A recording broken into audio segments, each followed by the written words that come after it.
The Supreme Court yesterday delivered a landmark ruling abolishing the mandatory death sentence, terming it unconstitutional. In the ruling by Deputy Chief Justice Philomena Mwilu, Justices Njoki Ndung'u and Jackton Ojwang, the country's apex court said Section 204 of the Penal Code was contradictory to the Constitution and quite discriminatory.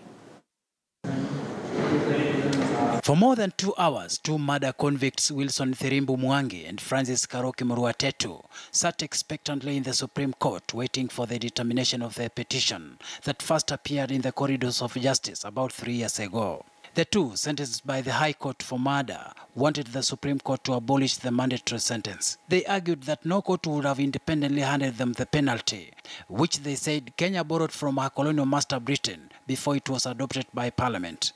In their submission through their lawyers, they argued their sentencing was not a judicial evaluation, but a predetermined penalty based on Section 204 of the Penal Code.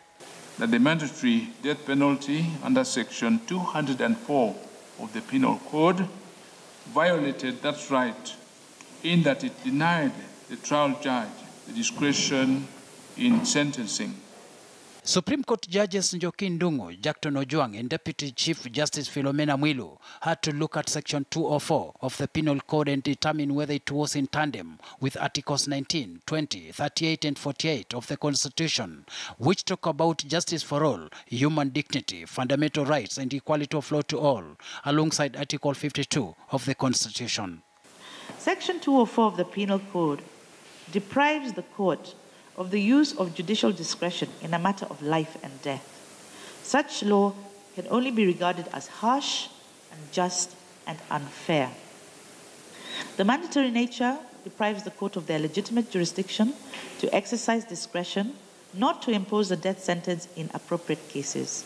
The two convicts have been in custody since 2003, and in their petition, they wanted the Supreme Court to declare the mandatory death sentence unconstitutional. Lady Justice Njoki Ndung'u observed that Section 204 of the Penal Code is in violation of the Progressive Bill of Rights that is the focal point of Kenya's law, with Justice Jackton Ojwang observing that the text of the Penal Code 204 makes death penalty mandatory.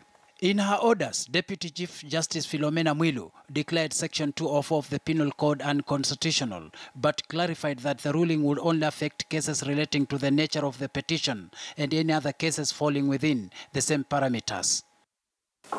The mandatory nature of the death sentence, as provided under Section 204 of the Penal Code, is hereby declared unconstitutional.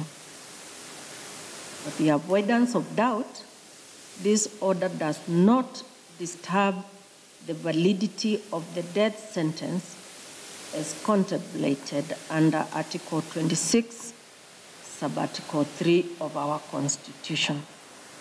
Specific orders were, however, given to the Attorney General and Director of Public Prosecution to initiate an immediate process to review and create new laws in the Penal Code. We direct that this judgment be placed before the Speakers of the National Assembly and the Senate, the Attorney General and the Kenya Law Reform Commission, attended with a signal of the utmost urgency for any necessary amendments, formulation and enactment of statute law to give effect to this judgment on the mandatory nature of the death sentence and the parameters of what ought constitute life imprisonment. The ruling by the Supreme Court makes Kenya the latest country in the world to abolish mandatory death penalty.